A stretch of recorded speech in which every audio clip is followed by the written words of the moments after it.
Դերասանուհի Մարի Պետրոսյանը հերթական անգամ իր կյանքի դժվարին ու բարդ օրերից հոլովակ է հրապարակել ու գրել հետևյալը. «Ինձ համար շատ դժվար է կիսվել այս նկարներով,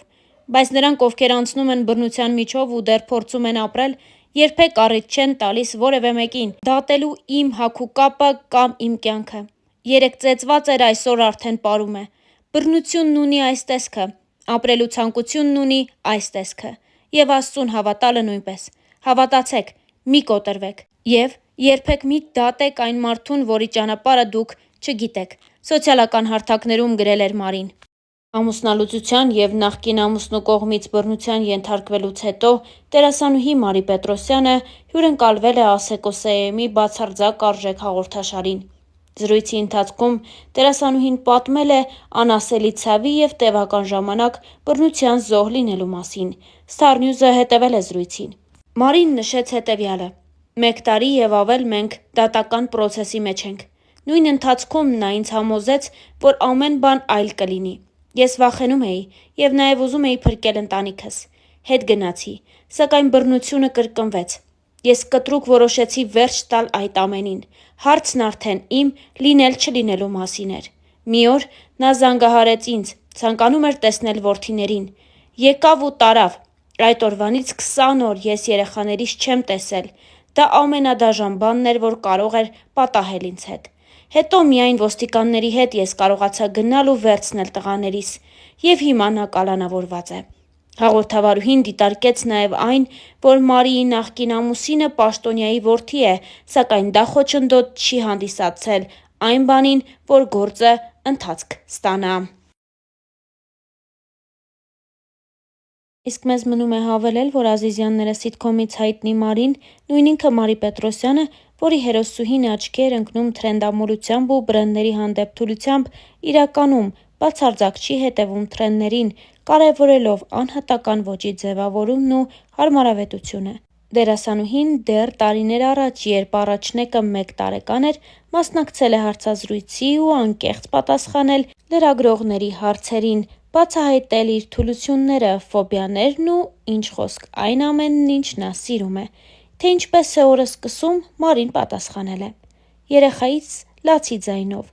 Նա է ինձ արթնացնում և միևնույն ժամանակ ժպտում եմ նրան ու փորձում օրս ուրախ սկսել, որ այդպես էլ շարունակվի։ Սնունդ կամ ըմպելիք, առանց որի չես պատկերացնում օրդ։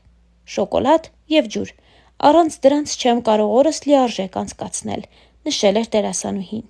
«Կերակուր, որը տանել չեք կարողանում։ Ցանկացած տեսակի ֆասթ ֆուդ, նման ուտեստներ չեմ կարողանում ուտել։ Հասակ և քաշ կարող եք նշել։ Հասակս 163 սանտիմետր է, քաշս այս պահին 47 կիլոգրամ է։ Երբ մի բանով հիանում ես, ինչ բառ ես օգտագործում։ Առաջին արտահայտությունը, որ անում եմ, վայ, լսի, հետո շարունակում եմ. շատ սիրունա, նայած ինչ եմ տեսնում», ծիծաղով նշել էր նա։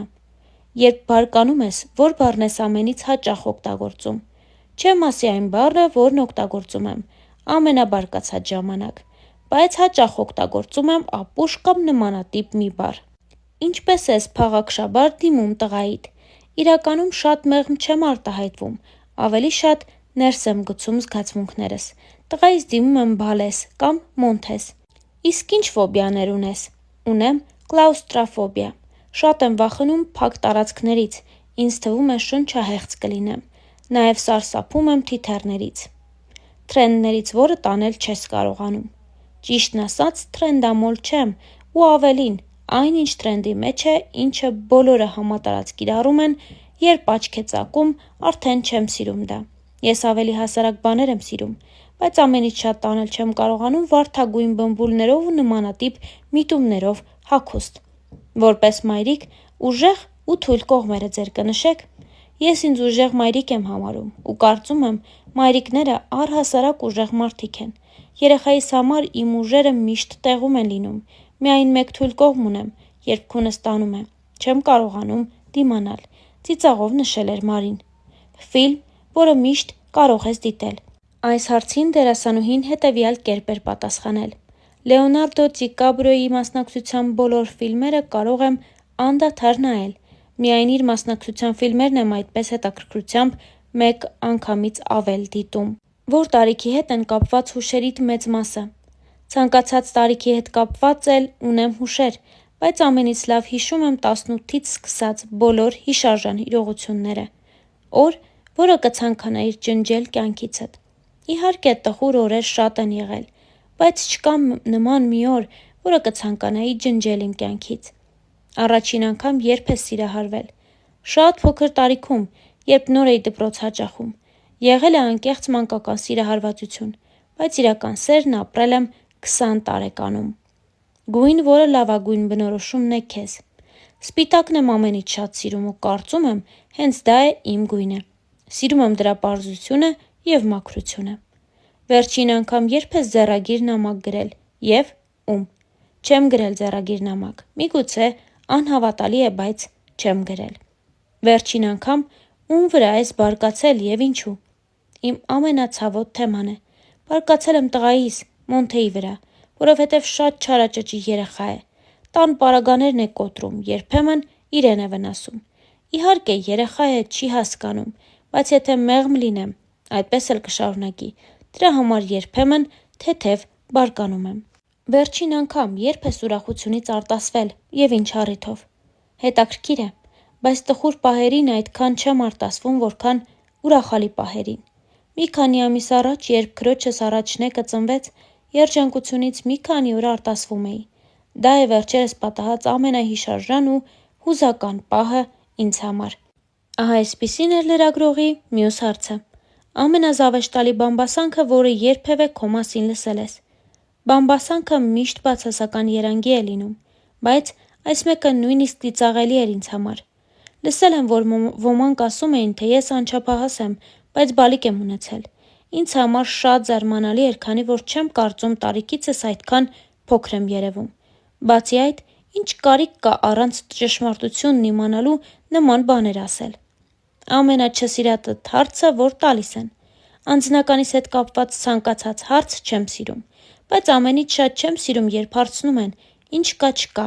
ամեն ինչ լավ ա, հենց այդ բառերի հերթականությունը տանել չեմ կարողանում, անկեղծորեն նշել էր դերասանուհին դեռ տարիներ առաջ։ Հարցազրույցներից մեկի ընթացքում Մարի Պետրոսյանը նաև խոսել էր Ազիզյաններում իր կատարած կերպարի և դերակատարման մասին։ Երբ իմ կերպարի համար հայտարարվել էր քաստինգ, իմ գնալը շատ պատահական ստացվեց։ Քաստինգի մասին վերջին օրն եմ իմացել։ Միայն գիտեի, որ կերպարիս անունը Մարի է, ինչը ինձ ուրախացրել էր։ Առաջին փորձից հետո կրկին հրավիրեցին, բայց ես չգիտեի, ինչ նախագիծ է ինձ սպասվում և ում հետ եմ խաղալու։ Մի քանի օր անց իմացա, որ խաղալու էի Հայկ Մարությանի հետ, իսկ երբ իմ դասախոսից Աբել Աբելյանից զանգ ստացա, իմացա, որ անցել եմ։ Չեմ կարող նկարագրել ուրախությանս չափը։ Երբ, օրինակ, դիտում եմ սիթքոմը, մոռանում եմ, որ ես եմ խաղում։ Ինձ դուր է գալիս մեր սիթքոմը, երբ անջատում եմ և նորից եմ նայում, սկսում եմ զայրանալ, քանի որ կան բաներ, որոնք ես կարող էի այլ ձևով անել։ Շատ քննադատ եմ և հաճախ զայրանում եմ ինքս ինձ վրա։ Ինձ շատ հետաքրքիր է սիթքոմի զարգացումները, սիրում եմ նաև հետևել իմ մյուս ընկերների խաղին։ Ես տեսակով հանգիստ և ուրախ մարդ եմ։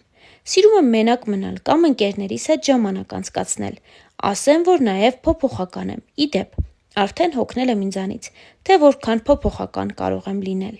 Երբ օրինակ ոգեշնչվում եմ, սկսում եմ պարել։ Հիմա պատրաստվում եմ կավագործության և նկարչության գնալ։ Երբ հոգնած ու հանգիստ եմ, սիրում եմ բնության գրկում ժամանակս անցկացնել, անկեղծացել էր դերասանուհին։